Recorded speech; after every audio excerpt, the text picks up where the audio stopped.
Hello everyone, I am Dr. Gunjan Desai and this video is designed for each and every one of you who is either in isolation or quarantine due to COVID-19 or has a loved one who is in isolation or quarantine and has a lot of questions that are not answered in very simpler terms so that you can understand.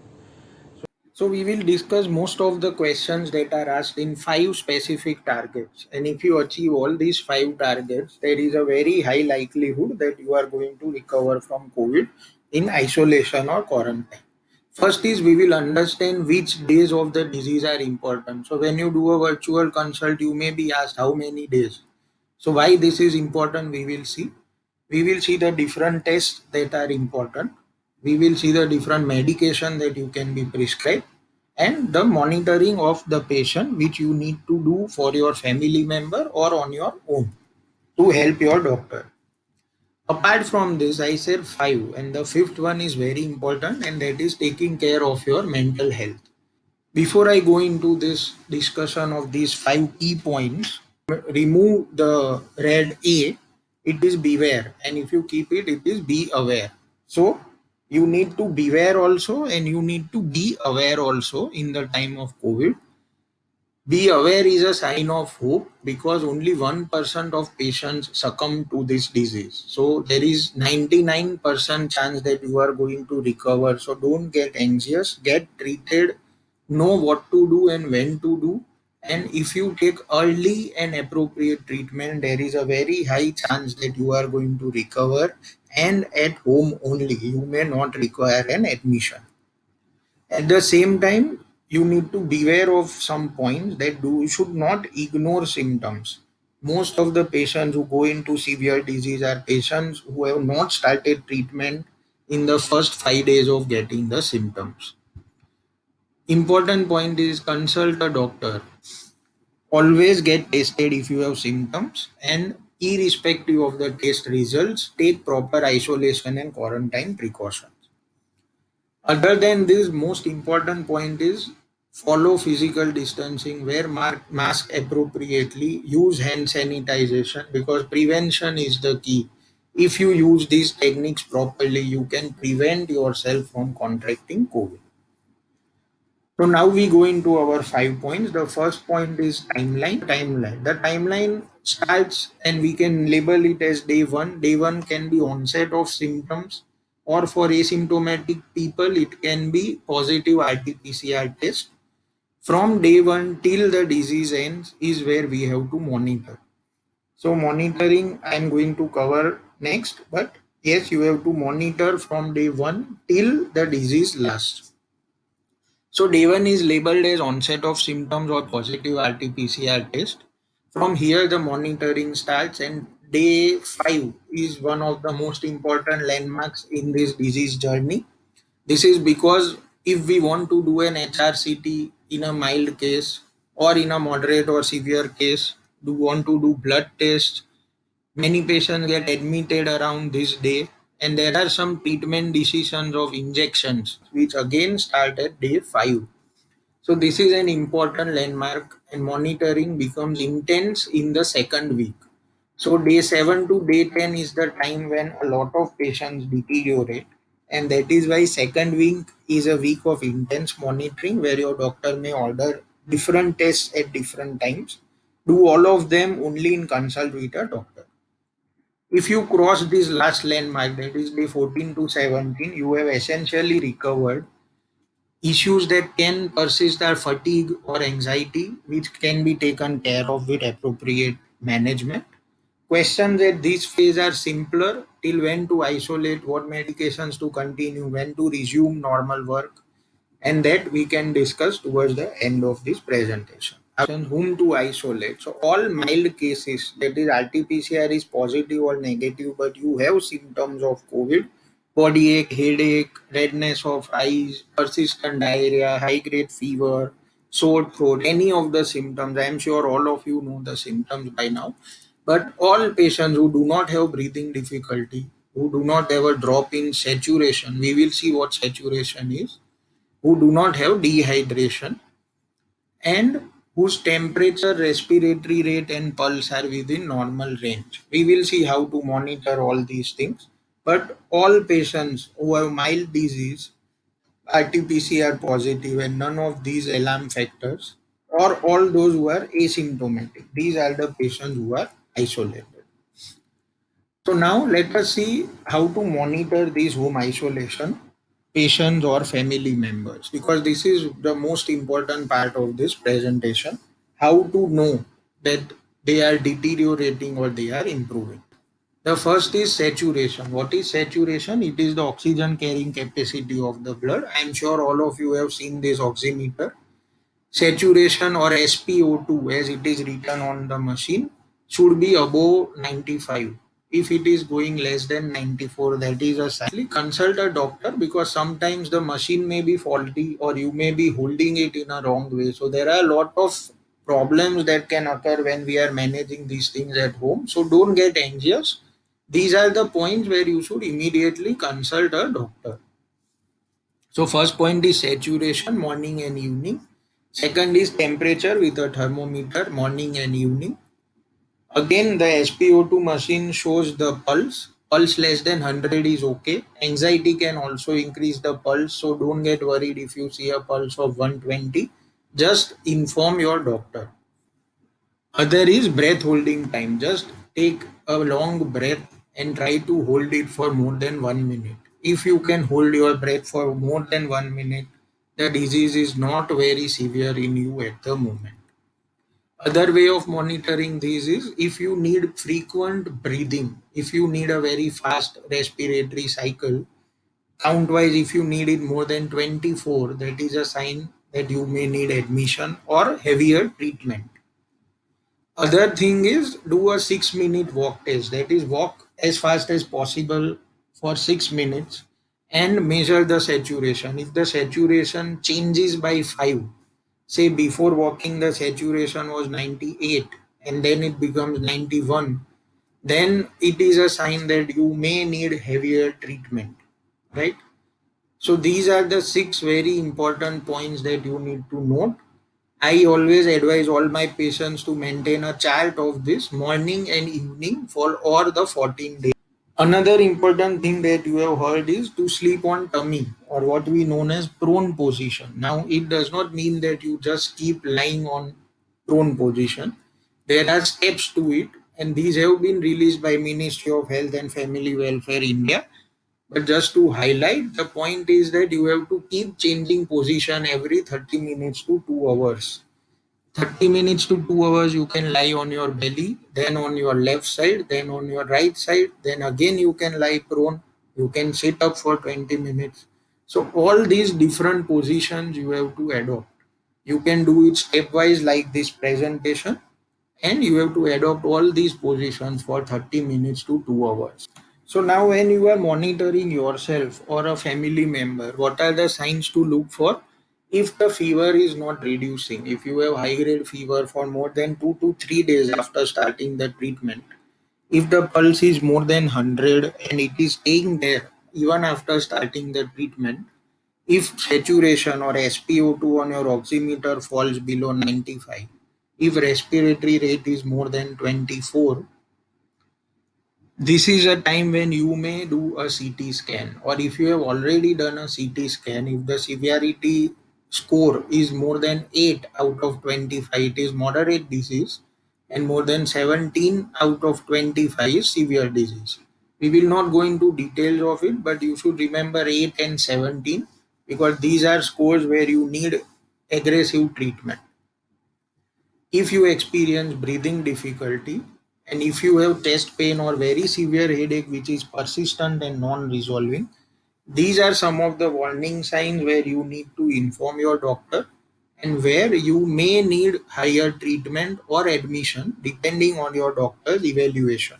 So we have seen the 14-day timeline, day 5 and day 10 are important. We have seen the 6 to 7 different points how to monitor.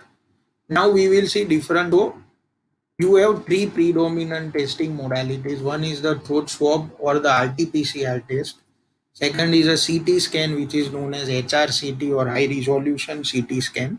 And third is a blood test, different forms of blood tests. So let us just see in brief when these are advised. First is RT-PCR. Of course, as soon as you have symptoms, and RT-PCR has to be done, and this you don't need a doctor's advice. If you notice COVID symptoms, get an RT-PCR done and isolate yourself. Important to remember that if you have symptoms, don't get carefree if RT-PCR is negative, because RT-PCR can be negative even in patients who are infected. So if symptoms are present, you should isolate yourself, consult your doctor for how to solve this problem and start treatment. CT test, a lot of debate is going on when to do, whether to do or not. Some very simple points are: never do it without a doctor's advice. Don't do it on your own. All doctors are treating COVID currently, so consult a doctor and then do HRCT test. Best is that it is done at 4 or 5 days of symptoms. That is why day 5 on timeline is important. Before 4 days, we may advise an HRCT. The reason is that if you have a false negative RT-PCR, that is, if you have symptoms but your RT-PCR is negative, that is when we will advise before 4 days. Otherwise, 4 to 5 days is a good landmark. Repeat CT is required in the second week or third week, depending on your clinical assessment by the doctor.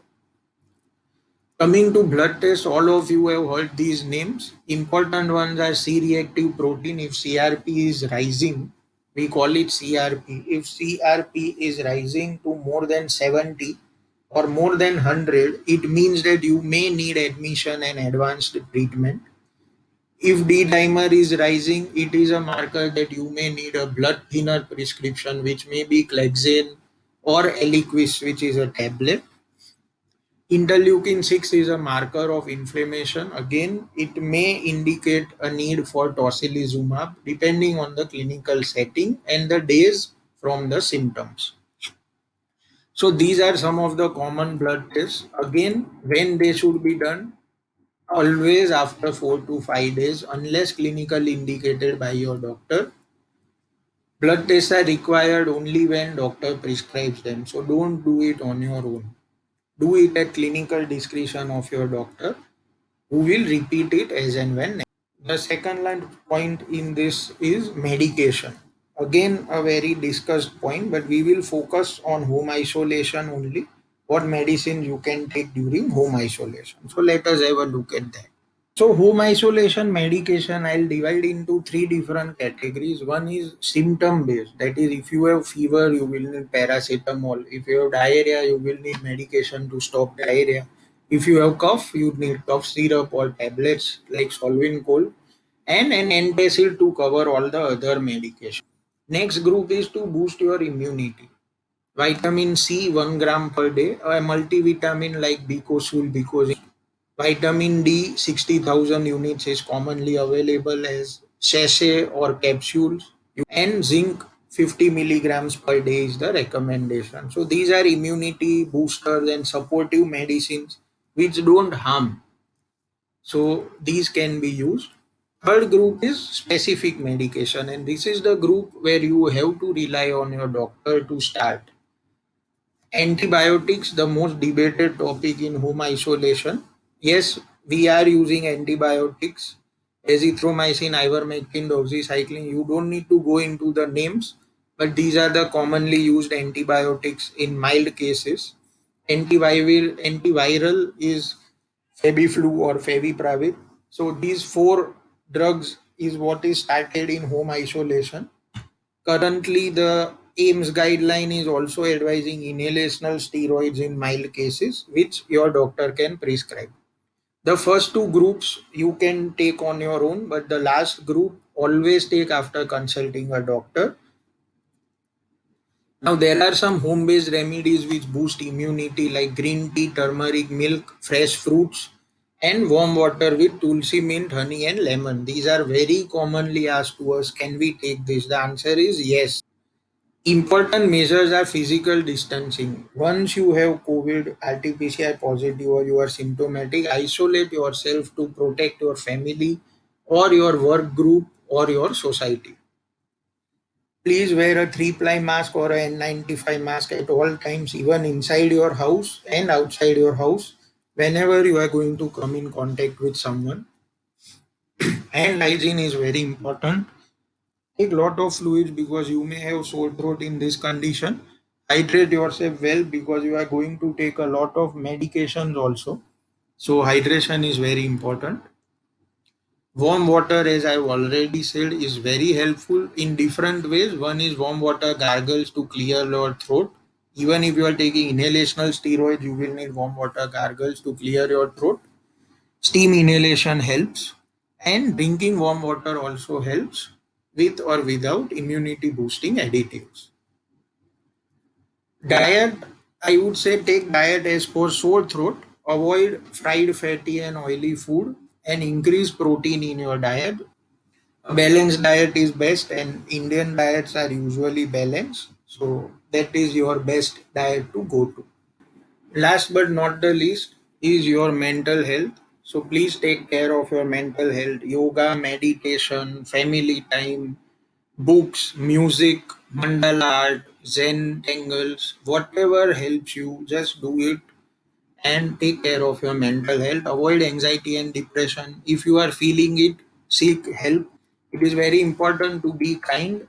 Help anyone whom you can in the current time. Be positive. Yes, with proper care and precaution, we will overcome this one also. Be happy. That is very important. And spread positivity. I would promote this hashtag spread positivity. So now coming to the end of the timeline, if you have finished 14 days of safe stay at home and all the precautions that I have mentioned, congratulations, you have cleared your 14-day quarantine. Still, you need to stay safe, follow physical distancing, wear mask and hand sanitization. A lot of people ask if we need to repeat PCR. Well, the guideline is very clear. You don't need to because the RNA may be dead but still present in your body. So you don't need to do a repeat RT-PCR before going out of your room. But you may still do it if you feel the need. You can get reinfected. This is very important. A lot of people say that I have had COVID once, so dobara nahi hoga. Well, that is a very big problem because you are going to get reinfected if you become careless. So do not let your guard down. If you are planning vaccination and if you are eligible for blood donation, please donate blood before vaccination because our blood banks are drying out. Vaccination, I am not going to go into for this video. You can do it as per the current guidelines and your own rationale and beliefs. Very important is that even if you get vaccinated, you can get COVID due to the crowd at vaccination center or due to your carelessness. So vaccine is not an alternative to responsible behavior. If you wish to contact me for any further questions, this is my email ID. I will also leave my number in the description below. I hope this video answers all your queries. The most important point is even after you have recovered from the COVID, don't let your guard down. Wear your appropriate mask appropriately, cover your nose and mouth. Follow all the guidelines that are laid down by the government. Spread hope, spread positivity, don't spread COVID. Stay safe, stay healthy. Thank you.